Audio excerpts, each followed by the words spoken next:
Talaga ng lugar niyo simula nung pagiging teenager. I had the privilege kasi na ang mami ko, ang best friend ng mami ko noon si Speaker Mitra. Dahil pareho silang nasa PTA. Hindi pa siya speaker noon, no? So, from yung talagang wala pang masyadong development, no? At bilyong-bilyong investment sa inyong mga natural resources ay namamasyal na kami dito.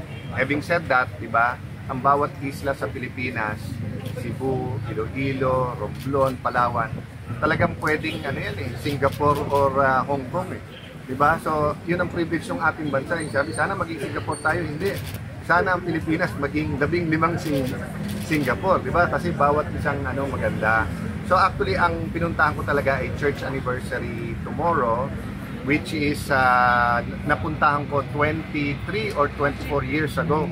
Nung may Jesus Revolution dito sa Palawan, na-imbita ako, nakilala ko si Pastor Ancho, bishop na ngayon. So sabi niya, baka naman pwede, 42nd anniversary namin. So yun ang papasyalan ko. Sabi ko sa asawa ko, ang tagal-tagal ko nang hindi pumunta ng Palawan, ang tagal ko nang hindi nagbe-beach, hindi ko nakakamusta yung PTK. So actually, I have to confess, yung church anniversary bukas, yung ngayon, and kung sakaling lang makakakapi ko or makaka-dinner yung sa State University, kasi yun ang isa sa committees ko ngayon, yung Higher and Technical Education. But aside from that, sinama ko po yung 4 na pamangking ko. Dadating asawa ko mamayang late afternoon, may importante lang siyang meeting. So, magpe-fellowship at magpa-family time din kami ng konti.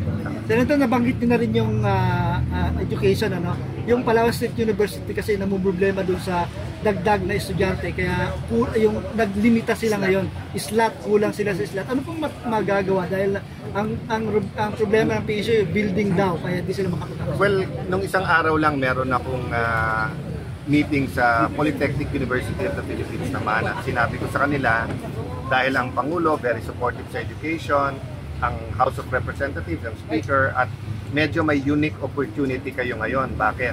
Dahil ako bilang chairman ngayon, ang pinalitan ko ay Senate President. Diba? Siya dati ang chairman ng Higher Education. Ang may hawak ng budget ngayon sa Senate ay si Senator Pilla.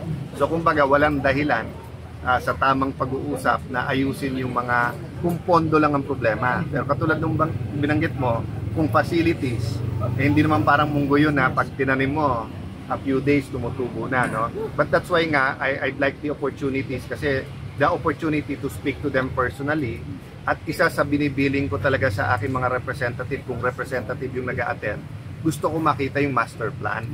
Kasi mahirap talaga na tumutulong tayo na sino malakas, sinong nakita mo, tapos kung, meron tayong 50 million ngayon, sino may gusto ng building? Dapat talaga may master plan. Secondly, dun sa ating mga kabataan, huwag kayong magtatampo. Ako seeing yung evolution, evolution. Paganda naman ang ating sistema at state universities, no? Sa DepEd medyo malaki ang problema kasi magwa 1 step forward, 2 steps backward, 3 steps forward, 2 steps backward. Medyo sa elementary, high school, malaki pa rin ang problema. Pero dun and umaasa ko yung bago natin mga secretary, silang mag-ama, no? Yung limang niyang ama, talagang nakatutok sa education. But sa tertiary, sa scholarships, gumaganda di ba? So, I look forward to meeting the officers ng Palawan State Universities, and I'll do what I can, no? In fact, parang si former Governor Alvarez, parang first week pa lang nung umupo ako, tumatawag na about Palawan State University. Hindi lang kami nagkausap dahil nagpalit ako ng number, no? But throughout history, I've been very close to the different officials and some businesses dito sa Palawan. So there's no reason why I shouldn't support 100% yung Palawan State University. Senator, tumitindi po yung aggression ng China sa West Philippine Sea. Ano po yung personal ninyong damdamin sa mga nangyayari na yan? Well, ang kulang na sa pagkakaisa talaga natin, yung maintindihan talaga natin yung strategy. Hindi lang strategy natin, kung hindi ang strategy din ng mga kaalyado natin. Kasi unlike during the Cold War, very very clear ang strategy ng Estados Unidos at ng mga kakampi niya. Ngayon, mismong mga Amerikano, parang sa atin, magulo din ang politika. Nagkakaisa sila laban sa China, pero kung tatanungin mo ano yung strategy, so kaya katulad dito may debate when dapat diplomacy, when dapat magpakita ng always diplomacy, pero kailan ang mahina boses, kailan ang sigawan, di ba? Ano yung, kasi every time we set a line parang nagcro-cross din, di ba? But ang bilang former secretary ng Foreign Affairs, gusto ko lang malaman ng lahat ng kababayan, may solusyon yan.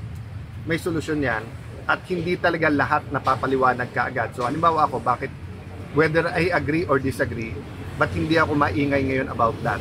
Well, una, kasi mas maraming alam yung presidente at yung core group na hindi basta't pwedeng sabihin kasi nakikinig din ng China. Di ba? So parang basketball, last 2 minutes, kung may camera dun sa ikaw ang shoot, alam mo na. Di ba? But having said that, kailangan talaga malatag ang isang comprehensive long-term strategy. Maraming hindi nakakaalam, ha? Mas maraming facilities at mga installation ang Malaysia at Vietnam sa loob ng EEC natin. Di ba? Mas maingay lang at mas may aggression, mas may problema sa China. So ang problema natin pagdating sa West Philippine Sea ay hindi lang China. May problema din tayo sa Vietnam at Malaysia, pero nakahanap tayo ng paraan ng pakikipag-usap sa China, sa Vietnam at Malaysia. So if we can find a way, nabalitaan ko magkakaroon pa tayong parang ng defense agreement o joint with Vietnam. O if we can do that with Vietnam, why can't we do it with China? Partly the answer is it takes two to tango. Kahit gusto mo kung yung kabila ayaw, diba? But that's 50%. But 50% also is kailangan ilagay din natin yung isipan natin sa kanila. So kung ako Vietnamese, anong interest nila at bakit gusto nila makipagsundo? Kung ako Malaysian, diba? Kung ako Chinese. So ganun yung paraan. Hindi pwedeng yung parang ako Pilipino, siya Amerikano, kalaban natin Chinese. Hindi. Kasi nga naghahanap ka ng solusyon. So hindi ko sinasabing panigan mo yon. Ang sinasabi ko, lagay mo rin sarili mo sa katayuan nila para maintindihan mo paano i-attack ang problema. So ngayon, sinabi ng ating co-op ng TODA, wala na silang pila sa loob ng airport. Hindi ako sumagot kaagad. Bakit?